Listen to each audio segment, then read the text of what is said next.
All right, here we go. You guys know how this happens. You know how this goes. I don't know what my intro is. I'm still working on intro. The point is I picked up the Jabra Elite 10s and I genuinely thought Jabra had a killer headset, maybe even the best headphones, earbuds of 2023. I'm so glad I picked them up because there's some issues. There's some issues and a lot of reviewers are not talking about them. Kind of like the Bose Ultra, I was the first one to kind of like rag on those, got torn up in the comments for it. But Jabra did some amazing stuff on these Elite 10s. There's also some things you need to watch out for. So I'm glad you clicked on this video so you don't waste your hard-earned money buying headphones that might not be a good fit for you. Now, this one's just my initial impressions. It's just going to be my initial impressions of the Jabra Elite 10. And I'm going to compare it to the AirPod Pros 2 because that's just a good benchmark. Everybody knows what the AirPod Pros 2 look like. So you know what you're buying. And just to give you guys a little bit more extra info, I took a trip to Boston. I was on a bus to Boston about 4 hours, 6 hours, I don't know. And I used these extensively for those whole entire 4 hours, the whole trip there. The noise canceling, the transparency mode, the sound quality, I tested it all. I can give you a full review right now, but this is just a simple comparison and first impressions.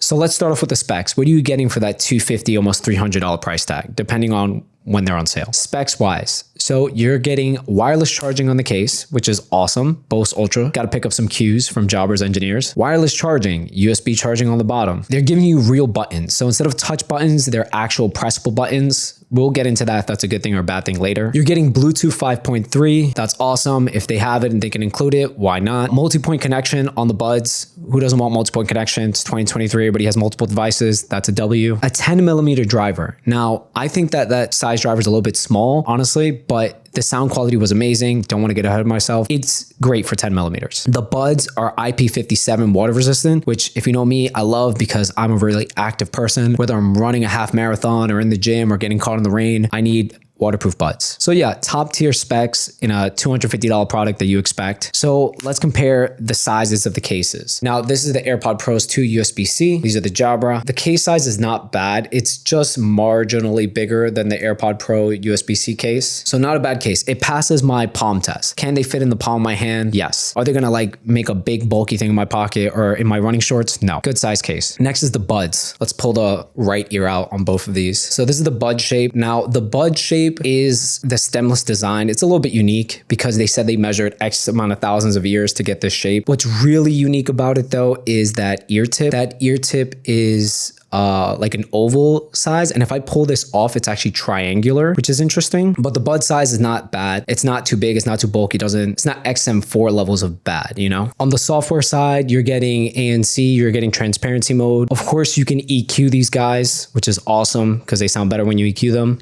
So when it comes to call quality on the Jabra Elite 10s, they're actually really good. Like I called my girlfriend, I was just talking through the iPhone speaker and then I switched to these and she didn't even notice. So I mean, that's pretty good. That's impressive. And now we're going to get to the not so great parts about these buds. Now, again, I use these extensively in my trip to Boston. I was on a bus. There was two people talking behind me the whole time. Noisy city, you know, etc. I used them in the train as well when I got back to New York. I hate this background, by the way. Apple, why do you change this? Messing up the vibes of my video. I've got some gripes. I've got some gripes with Jabra and I should have known because I've tested some other Jabra headphones earlier this year, like the Elite 7s and Actives or whatever. And the first complaint that I have is the liquid silicone coating on the bud. That liquid silicone coating, it's a lot of words, is very smooth, very slippery. And I mean, I'm going to add some B-roll here, but it's also kind of weird the way it sits on the bud. And that gave me a hard time when I was trying to put this in my ear. It kind of felt like it was falling out. That's the first gripe. Liquid silicone coating. If you don't like this, if you do like this type of coating in your earbuds, you can pick these up. You'll be fine. But if you don't like them, if you had bad experience, do not get these buds. They're not comfortable with that liquid silicone. They kind of just feel slippery all the time. Next thing is that real physical button. I did not like that real physical button. I find myself accidentally tapping it all the time. And I would accidentally go into transparency mode or wear mode, out of noise canceling, and it drove me crazy. Second is that I didn't clean these buds and I'm doing this on purpose. That button is super glossy, like way too glossy. It's kind of XM5 level of glossy, which makes it a fingerprint magnet. And I did not like that. Next thing is on the actual case.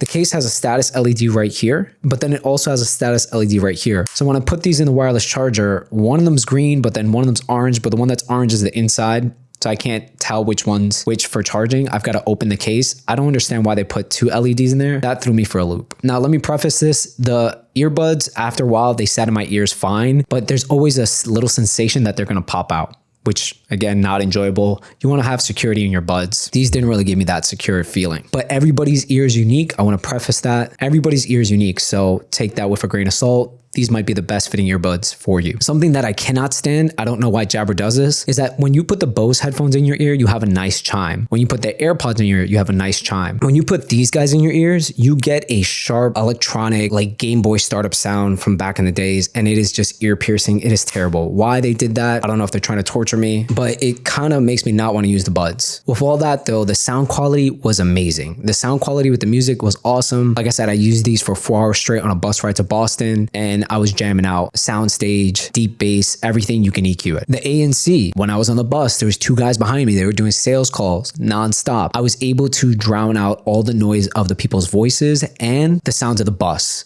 The rumbling, the bumps, the fans, the cars whooshing by. This canceled out the ANC. It was top tier. It was great. Now, what I don't like about these, and it's not a negative, it's just not as good as, is the transparency mode. The transparency mode, even though you can dial how much you want, it never really felt natural. And again, we're asking for a lot. Apple has a monopoly on transparency mode where it feels like you can't even tell they're in your ears because the conversation sounds so natural. This one still sounds pretty mumbly. So yeah, that silicone, liquid silicone is kind of an issue. I don't like the way it's peeling. I feel like it's like those old electronics, and that a couple years that silicone is just going to be like sticky and gooey. You have to replace it. That might be a thing that happens with these buds, which is why I will be returning them. And I might not even do my full test with a run test and a subway test and a multi-point test. Yeah, I know most of those things work, but they're not the best buds for me. They are a great option though for somebody. But for me, there's so many options in 2023 for different buds, and I've tested them all. And I'm going to drop a video at the end of the year